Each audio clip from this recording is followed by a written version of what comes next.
Halo, kembali lagi di channel Rahasia Sukses. Pada hari ini kita akan membahas sebuah saham properti, yaitu LAND ya, Trimit, apa ya namanya, Trimit, bentar ya, saya jadi lupa, Trimitra Propertindo. Sorry. Nah, jadi si LAN ini tuh memang kemarin udah coba-coba break, udah 2 kali, 3 kali malah cuma ini gitu ya. Jadi ini udah jelas nih ada resisten. Cuman kemarin tuh setiap break nyentuh sini tuh nggak ditahan sama siapa-siapa, jadi turun lagi gitu ya. Cuman kelihatannya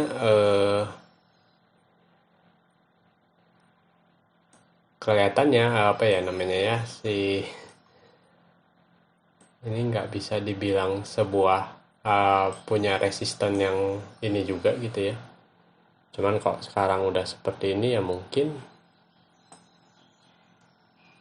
nah dia ingin membentuk sebuah resisten yang seperti ini, jadi ada pivot point.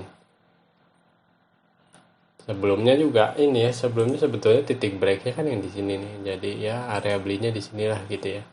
Cuman dari bawah ke sini ke atas ini tuh lumayan juga gitu, bukan persenan yang kecil.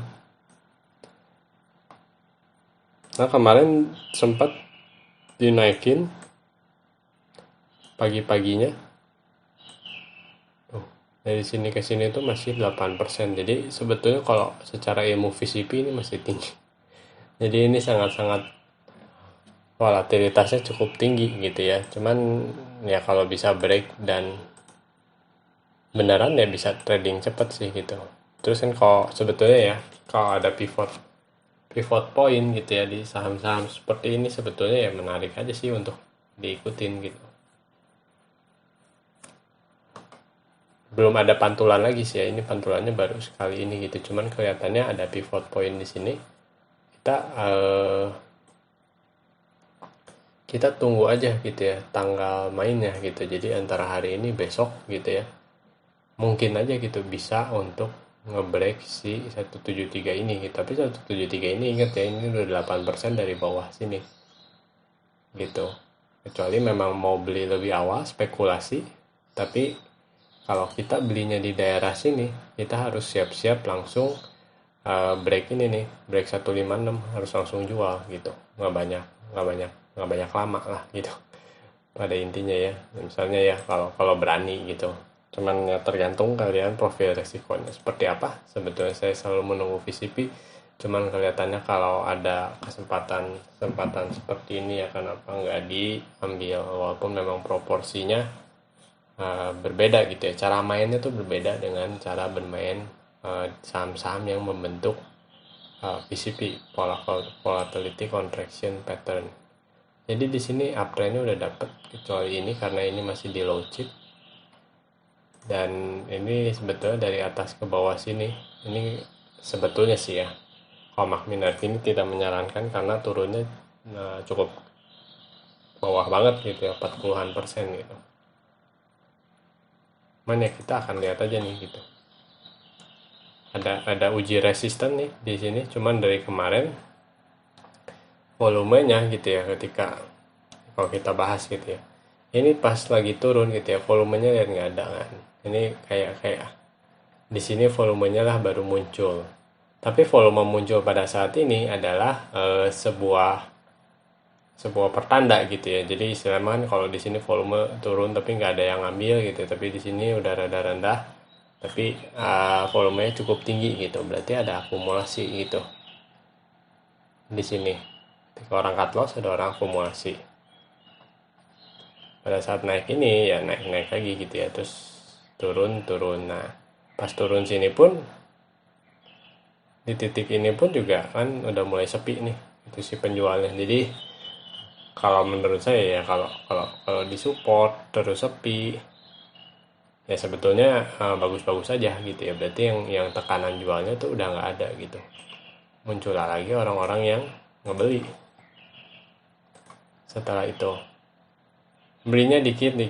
Teman di sini dia volumenya udah mulai naik gitu ya. Kalau dilihat kan ini volume rata-rata 50 hari Kalau dia naik di atas ini ya berarti volumenya terkonfirmasi gitu. Cuman kalau kita lihat intraday-nya gitu ya. Nih, ini intraday-nya. Saham sempat dinaikin coba break tapi ya gagal, akhirnya ya turun lagi. Jadi kalau lihat gitu ya pendapat orang gitu ya, kalau lihat di stream seperti ini, orang sangat menarik, ayo all in aja gitu ya, lagi di markdown sama bandar. Jadi kalau lagi diturunin seneng seneng bandarnya nurunin gitu ya. Jadi kalau lagi naik,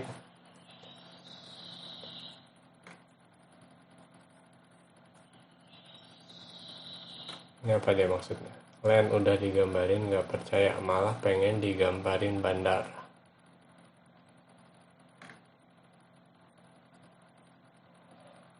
Oh, ini ceritanya. Dia mah prediksinya prediksi turun ya. Tapi di sini keadaan mantul dikit. Tapi ya selalu ingat gitu ya, kan kita membeli buy on breakout. Tahan untuk tidak akhirnya jadi store. Oh, dia bilang ini ada jebakan ternyata untuk mancing retail. Nah, ini siap-siap merosot. Nah, tapi ada yang bilang juga ya, ini siap-siap merosot. Jadi kan kalau saya sih memang nggak ngelihat si bid offer pada saat itu ya. Nah, ini sebetulnya kayak gini nih, bisa dilihat sih. Salah satu yang membuat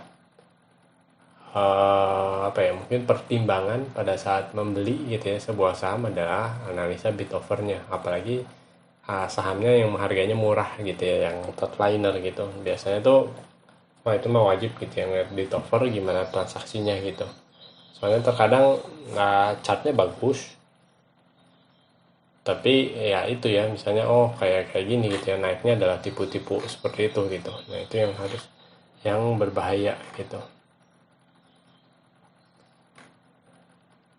Oh, ini ada yang nyangkut. Cuman masih belum tahu sih gitu ya. Ada dibilang ini sebuah tipuan juga ya belum tentu gitu. Market yang menentukan gitu. Mau nipu-nipu terus bandarnya mau naikin, lo mau bilang apa gitu. Cuman kalau dari chart ini gitu ya, ada VCP yang memang ininya cukup tinggi gitu ya. Masih belum keluar kelihatannya si ini ya.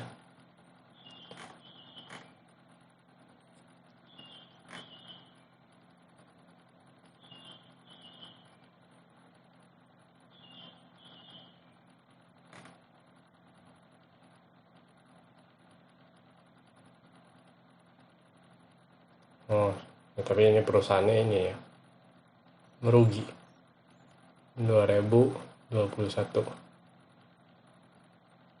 Walaupun pendapatannya meningkat. Ya, tapi namanya ya apa sih ya, properti cukup unik sih ya gitu ya, pola pencatatannya. Rugi bersih 11,6 miliar. Tapi ini udah membaik, sebelumnya ruginya lebih gede gitu ya. Jadi ini perusahaan yang rugi-rugi terus gitu sebetulnya. Cuman kalau dari chart ya memang turun sih. Cuman di sini dia rame banget nih, ini udah permainan. Nih di sini ini ada permainan pintar-pintarnya trading aja gitu ya. Kita akan ngeliat nih. Nah kan kalau dari posisi ini ya ini udah bagus ya, MA-nya gitu. Cuman ya ini pertanyaannya gitu. Jadi ini adalah volatilitas tinggi, resiko tinggi. Cuman ada pivot point sih gitu. Cuman ada pivot point yang bikin saham ini menarik gitu ya. Kalau aja gitu ya, andaikan 2 hari ini gitu ya, dia bisa berada di dalam sini gitu ya. Volatilitasnya udah cukup rendah sih, ini 7%, ini 3,6%. Kalau di antara dua ini aja gitu ya, sempat ada chart pattern yang seperti ini gitu ya. Beneran masuk terus baru break gitu. Oh, itu happy banget lah gitu ya. Soalnya gerakannya jadi kelihatan gitu. Ini kalau seperti ini gerakannya seperti ya masih belum tahu sih gitu. Ya kadang kan kalau diturunin terus dinaikin tapi kenyataannya gitu ya. Biasanya ya jangan break dulu hari ini gitu ya. Misalnya tunggu berapa hari lagi nih gitu. Mungkin aja itu terjadi gitu karena ya bandar ya seenaknya bandar aja, yang penting mereka untung. Ya seperti itulah. Oke, sampai di sini video ini. Jangan lupa like atau komen jika ada yang kalian tanyakan, share dan diskusikan dengan teman kalian, dan yang terpenting tekan tombol subscribe. Sampai bertemu di video selanjutnya. Terima kasih.